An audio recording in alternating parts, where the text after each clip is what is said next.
गायत्री मंत्र। परम पूज्य गुरुदेव वंदनीय माता जी को नमन वंदन करते हुए गायत्री मंत्र के साथ में प्रारंभ करते हैं।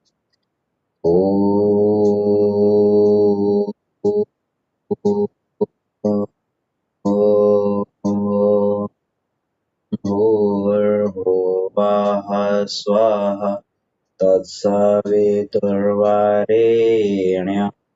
भर्गो देवस्य धीमहि धियो यो नः प्रचोदयात्।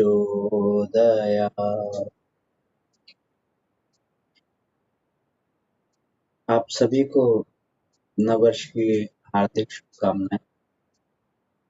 नववर्ष हम सभी के जीवन में मंगलमयी हो, हम सभी के लिए नई उपलब्धियां देने वाला हो, हम आत्मिक और भौतिक ऊंचाइयों को छूते हुए चले जाए, हमारे जीवन में एक संतुलित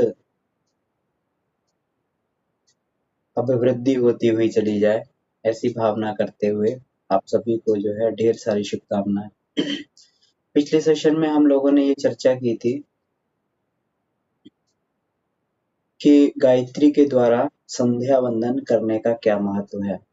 संध्या के विषय पर हम लोगों ने जाना था कि कितनी बार संध्या करनी चाहिए, कौन सा समय उचित होता है और संध्या का क्या महत्व हमारे जीवन में है। इन्हीं बिंदुओं पर पिछली बार हमने चर्चा की थी। अभी दोबारा जो है इसी विषय को आगे बढ़ाते हैं।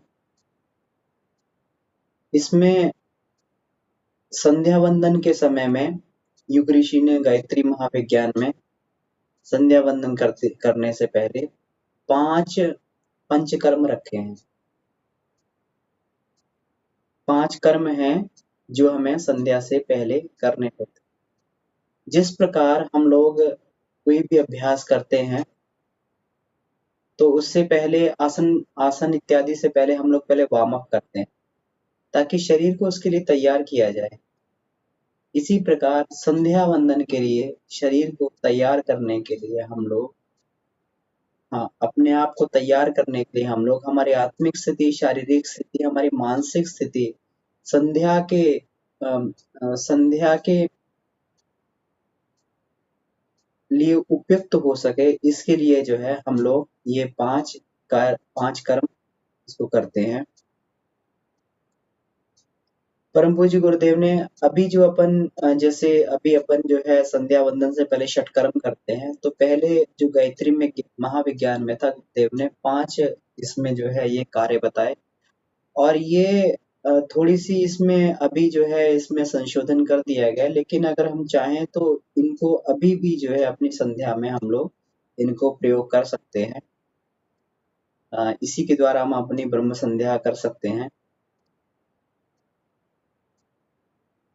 सबसे पहले गुरुदेव ने इसमें लिखा है आचमन, कि जैसे हम संध्या वंदन के लिए जाएं तो पहले आचमन के साथ प्रारंभ करें, 3 बार आचमन करें। अभी भी हम 3 बार ही आचमन करते हैं। गुरुदेव इसमें क्या लिखते हैं कि आचमन करने के लिए जैसे दाएं हाथ के हथेली में जल ले लिया जाए और मंत्र बोलते हुए, गायत्री मंत्र बोलते हुए उस जल में नील वर्णीय किरणों का ध्यान किया जाए, यानी नीले रंग का प्रकाश उस जल में आकर खुल रहा है। यानी इसके सत तत्व को हम गायत्री के सत तत्व को हम अपने इस जल में धारण कर रहे हैं और उसे गायत्री मंत्र बोलने के बाद पी लेंगे। अब इसके बाद में जब दूसरी बार जल लेंगे तो गायत्री की रजोगुणी शक्तियों को अपने अंदर धारण कर रहे हैं। तो ऐसी भावना करते हुए जल लेने के बाद में गायत्री मंत्र बोलते हुए पीले रंग की किरणों को पीले रंग की किरणों को जल में आकर घुल रही हैं, ऐसी भावना करेंगे। और जब गायत्री मंत्र बोलने के साथ वो पीले रंग की किरणों से जल अभिमंत्रित हो जाए तो उसे जो है फिर पी लेंगे। तीसरी बार जो है पुनः जल लेकर और अब गायत्री की तमोगुणी शक्ति को अपने अंदर तमोगुणी गायत्री की शक्ति को अपने अंदर धारण कर रहे हैं। तो ऐसी भावना करते हुए गायत्री मंत्र बोलेंगे और रक्त वर्ण किरणें, लाल रंग की किरणें जो है जल में घुल रही हैं और फिर उसे जल को अभिमंत्रित कर गायत्री मंत्र के साथ और उसे पी लेंगे। तो ये 3 बार ये पीने से बिल्कुल इसी तरीके से होता है जैसे बच्चा अपनी माँ का स्तनपान करके और परिपुष्ट होता है, उसी प्रकार साधक गायत्री का पेयपान करके अपने आप को पुष्ट बनाता है। वो तीनों तरीके की शक्तियों को अपने अंदर धारण करता है। सतोगुणी शक्ति को, रजोगुणी शक्ति और तमोगुणी शक्ति, तीनों तरह की शक्तियों को अपने अंदर धारण करके फिर वो जो है धीरे-धीरे अपनी आत्मिक स्थिति को मजबूत बनाता हुआ आत्मबल का संवर्धन अपने अंदर करता हुआ चला जाता है। तो आचमन का क्रम इसलिए इसमें रखा गया ताकि हम आत्मबल संपन्न बने। इसके बाद में जो इसका दूसरा क्रम है, तो दूसरा क्रम जो है शिखा बंधन का रखा गया है। तो शिखा बंधन पहले जो था सबकी शिखाएं होती थी, छोटी होती थी, तो इसको शिखा बंधन बोला जाता था, बंधन। तो शिखा बंधन क्यों किया जाता था? कहते हैं कि हमारा जहाँ पर ये शिखा वाला स्थान होता है, चोटी वाला स्थान होता है, तो चोटी वाले स्थान पर जो है यहाँ पर हमारा शक्ति केंद्र होता है। यहाँ पर जिस प्रकार से हमारे ये माइक्रोवेव टावर होते हैं, जो ये जो हमारी इंफॉर्मेशन होती है उसको जो है ग्रहण करते और छोड़ते हैं, उसको ट्रांसमिट करते हैं और उसको रिसीव करते हैं, रिसीवर ट्रांसमीटर का काम करते हैं। उसी प्रकार जो है ये हमारा स्थान जो है शरीर के पीछे का भाग, इस पर यहाँ पर हमारा रिसीवर और ट्रांसमीटर होता है। तो युग ऋषि इसमें लिखते हैं कि अगर इसको खुला छोड़ दिया जाए तो इसमें से शक्ति के कण निकलकर बाहर दौड़ते रहते हैं, बाहर चलते रहते हैं। तो जिससे क्या होता है, जिससे हमारे अपना शक्ति का कोष घटने लगता है। तो उस स्थिति में पहले इसलिए शिखा बंधन करवाते थे। आज अब लोगों की शिखा नहीं है तो उसको शिखा बंधन कर देगा ताकि उसको वंदना कर ली जाए। तो पहले शिखा बंधन था। इसका भी एक विज्ञान है क्योंकि युग ऋषि ने लिखा तो जरूर इसका जो है विज्ञान होगा। तो युग ऋषि इसमें ये लिखते हैं कि आचमन के बाद में शिखा बंधन किया जाए जिसमें शिखा को जल से गीला करके और फिर उसमें आधी गांठ लगाई है। आधी गांठ का मतलब होता है कि उसका नीचे का भाग जो है खुला रहता है। उस तरीके से शिखा में गांठ लगा के अब ये भावना करते हैं कि अब जो भी मंत्र जप के समय में जो भी हमें शक्ति प्राप्त होगी, जो भी हमें अनुदान मिलेगा, उसको हम अपने अंदर लॉक कर रहे हैं। वो अब अंदर से निकलकर बाहर नहीं जाएगा और हम धीरे-धीरे जो है दिव्यता के केंद्र बनते हुए चले जाएँगे।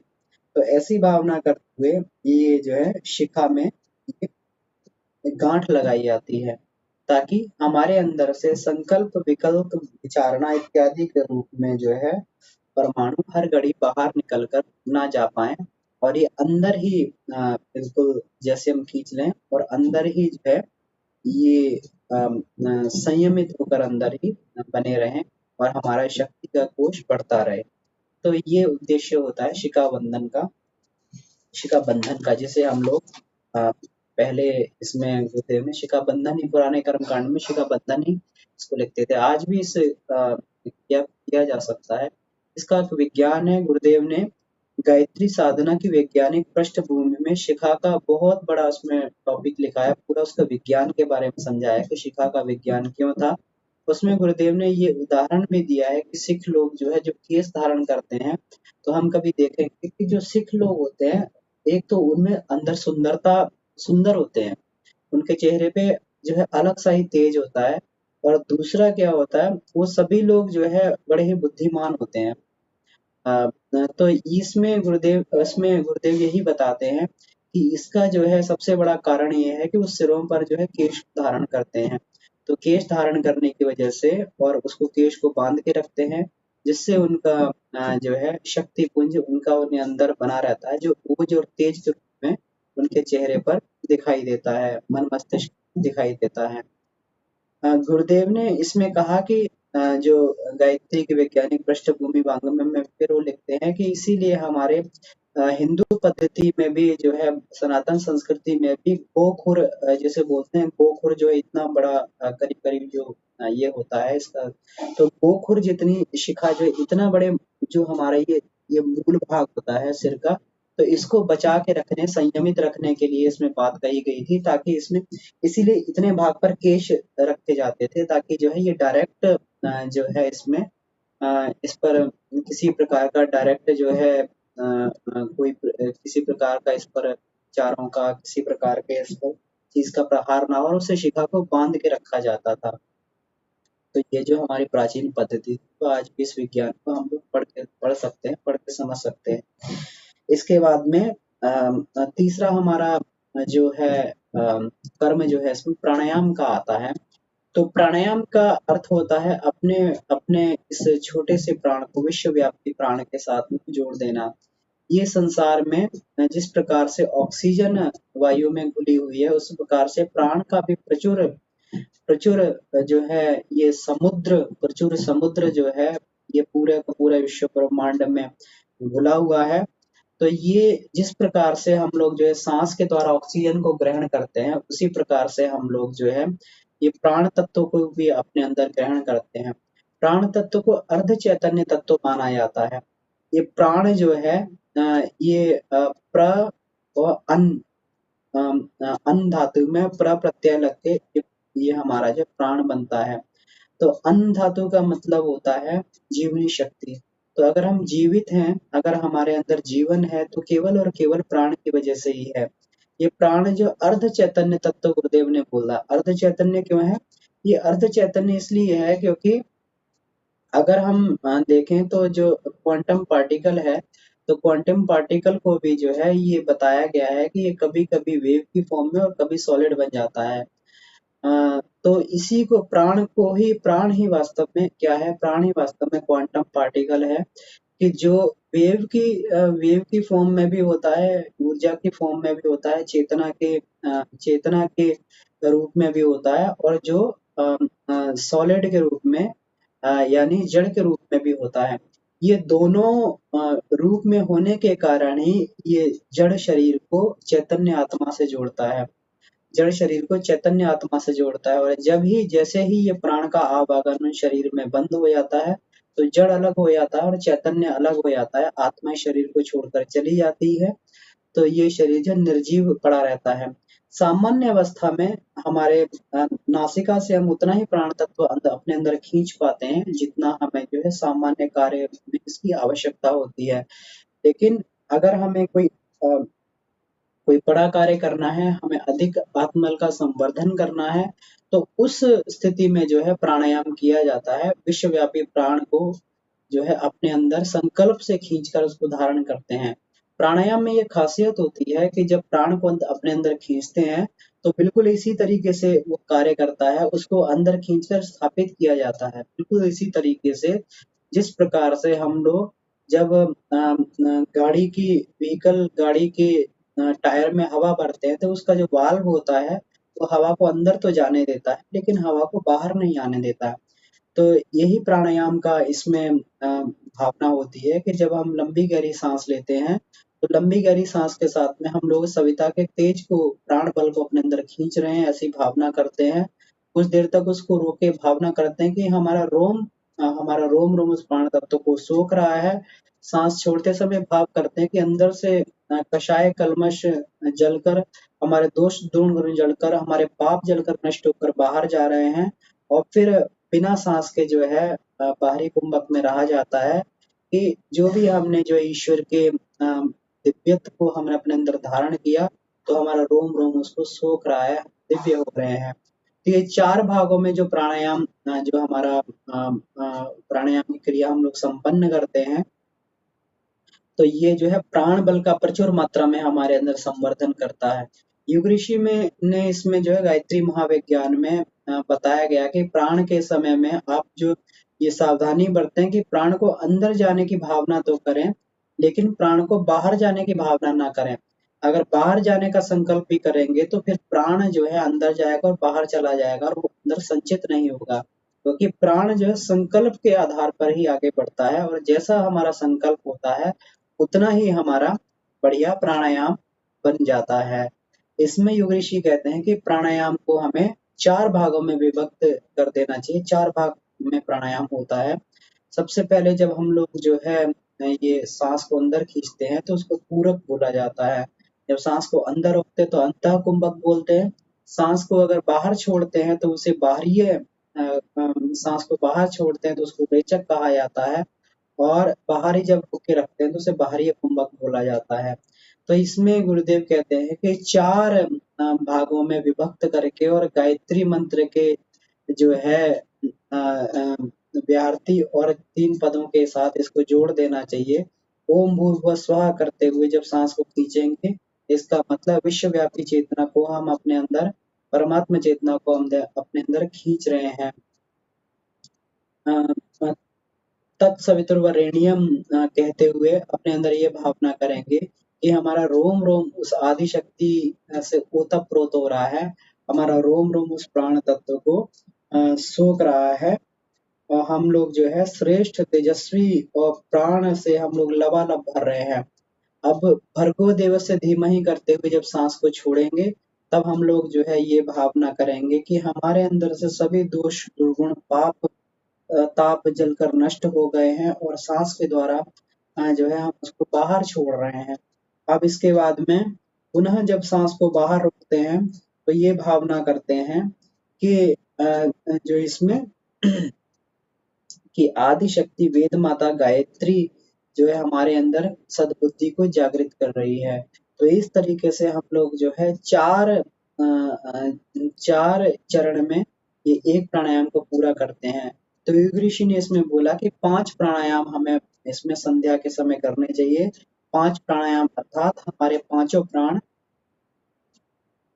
उदान, अपान, प्राण, व्यान और समान को परिष्कृत करने के लिए हमें जो है 5 ये प्राणायाम का अभ्यास करते रहना चाहिए हर संध्या वंदन के समय पे।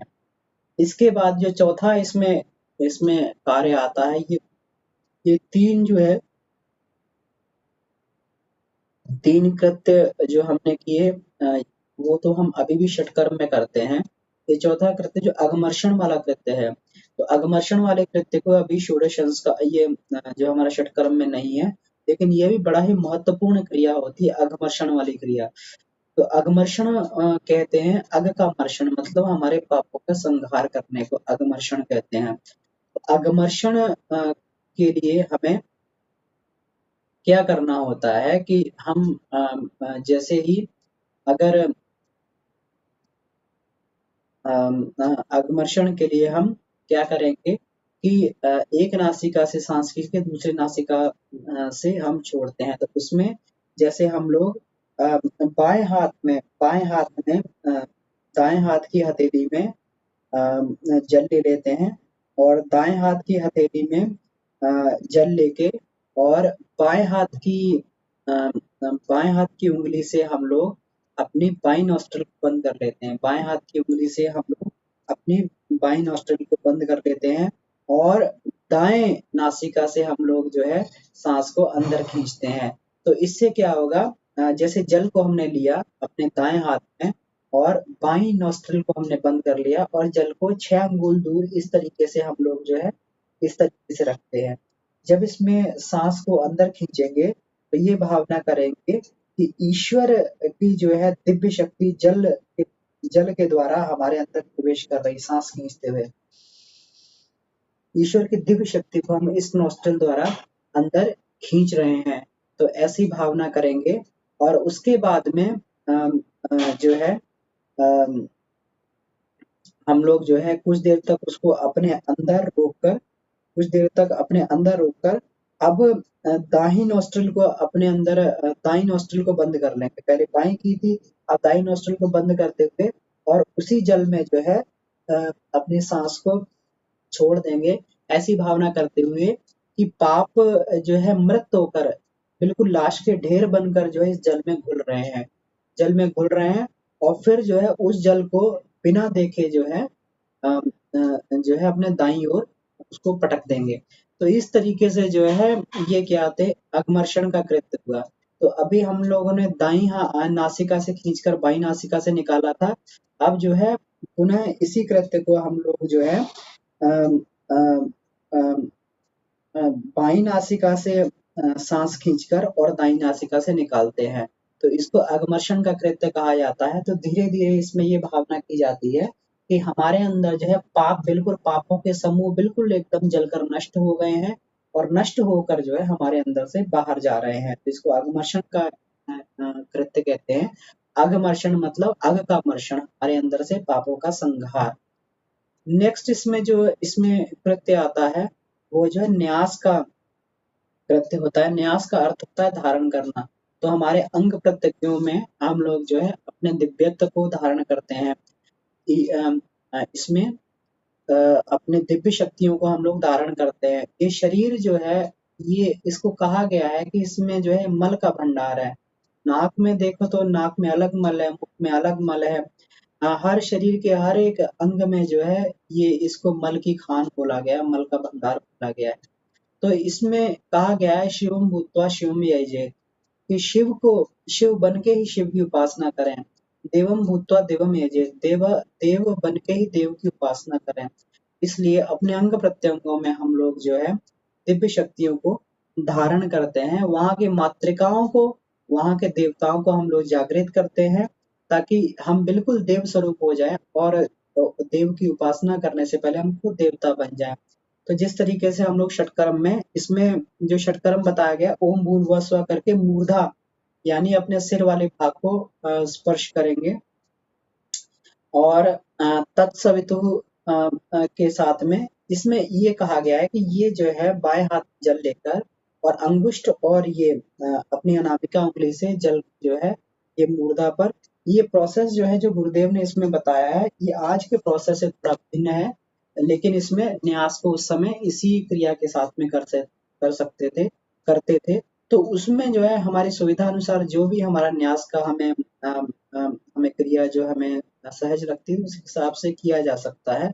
तो इसमें जो है ओम भूर्भुवः मूर्धा मन मस्तिष्क को, तत्सवितुर्वरेण्यम नेत्राभ्याम, जो है ये हमारे दोनों नेत्रों को, और वरेण्य के साथ में कर्णाभ्याम, भर्गो के साथ में मुखाय मुख को, देवस के साथ में कंठाय कंठ को, धीमहि के साथ में हृदयाय हृदय को, धियो यो न के साथ में नाभ्याय नाभि को, और प्रचोदयात के साथ में हस्तपादाभ्याम।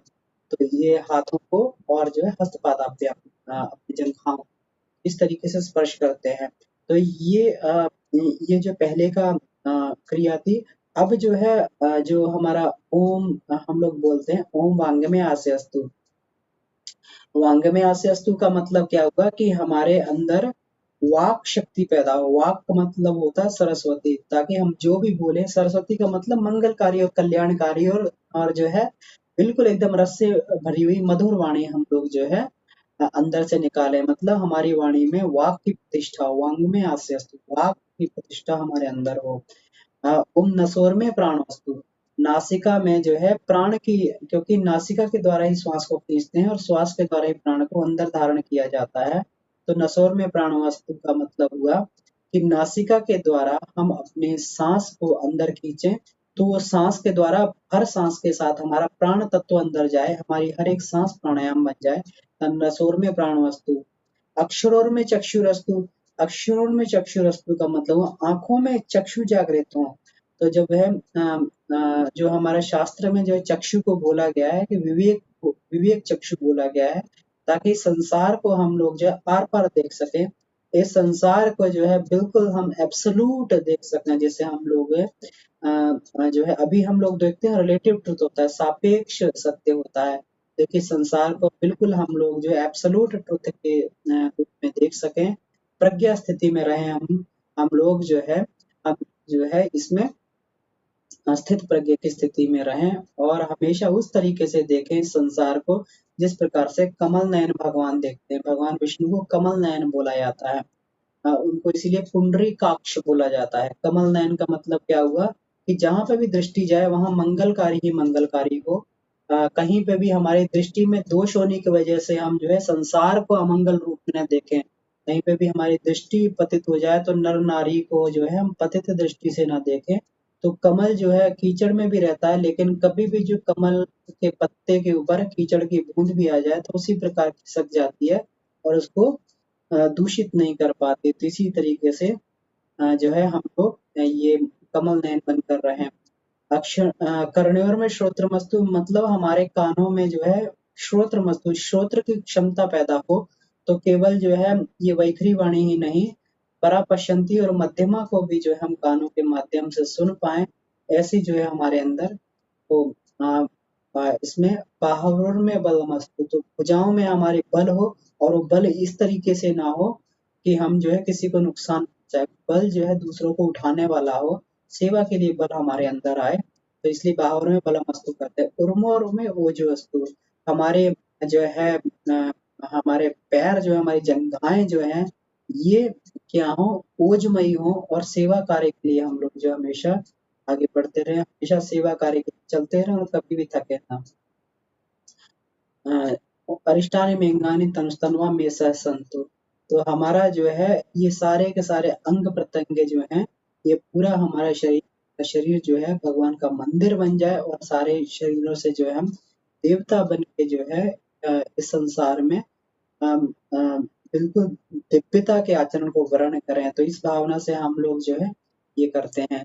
तो ये पांचों कर्म करने के बाद में ही जो है हम लोग ये संध्या वंदन के लिए आगे बढ़ते हैं। तो ये करते करते जो है हमारे अंदर बिल्कुल एक दिव्यता हमारे अंदर आ जाती है, एक निर्मलता हमारे अंदर आ जाती है। हमारे अंदर के दोष दुर्गुण को हम लोग परिमार्जित करके जो है ईश्वर के साथ जुड़ने का भाव करते हैं। तो ये 5 कर्म जो हैं, 5 अंग जो है संध्या में हम कंपल्सरी बताए गए हैं, तो संध्या वंदन करते समय हमें इनको जोड़ना चाहिए। चाहे ये इसको कर लें, चाहे फिर जो है हम लोग पवित्रीकरण, आचमन, शिखा वंदन, प्राणायाम, न्यास और पृथ्वी पूजन के माध्यम से उसको भी अपनाया जा सकता है, क्योंकि जो नई जो इसमें पद्धति आगे बनाई गई तो परम पूज्य गुरुदेव से संशोधित करके उसको आगे किया। इसमें कोई भी पद्धति हम लोग अपना सकते हैं। ठीक है, तो इसी के साथ में जो है आज का विषय तो समाप्त होता है। तो किसी का कोई प्रश्न हो तो अपना प्रश्न पूछ सकते हैं, नहीं तो आज की कक्षा को यहीं पे अपन समाप्त कर सकते हैं।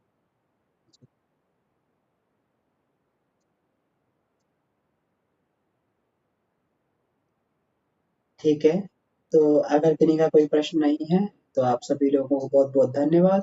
आज की कक्षा को ये समाप्त करते हैं। परम पूज्य गुरुदेव वंदनीय माता जी का आशीर्वाद हम सभी को बरसता रहे। नववर्ष जो है हमारे लिए नव मंगलमयी हमारे लिए ये हो। इसमें परम पूज्य गुरुदेव की एक बात मुझे ध्यान आती है कि करीब-करीब जो है इसमें 10 वर्ष पहले मैंने साहित्य के स्वाध्याय में मैंने एक बात पढ़ा था कि आगे आने वाले समय में गायत्री परिवार के परिजनों की भूमिकाएँ और बढ़ जाएँगी।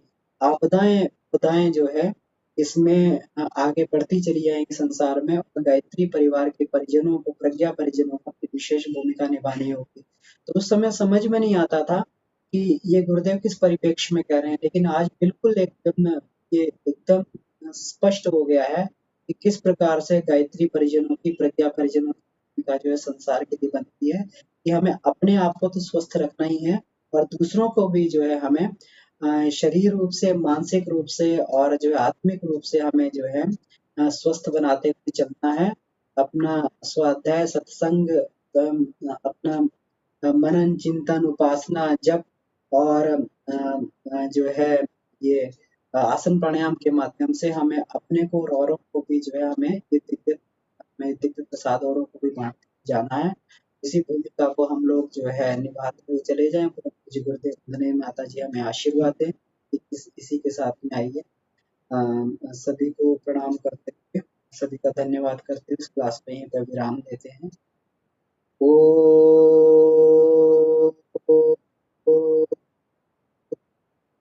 शांति शांति शांति समाप्त। आप सभी को बहुत बहुत धन्यवाद।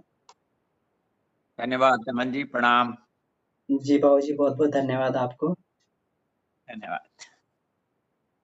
बहुत बहुत धन्यवाद। बड़ा आनंद आ जाता है आपके साथ में सुबह ध्यान योग में। बहुत बहुत धन्यवाद। जी बाबू जी, सब आपका आशीर्वाद है। अभी गायत्री माता अभी मैं मैडम से कह रहा था एक हफ्ते के लिए चार्ज कर देते हैं।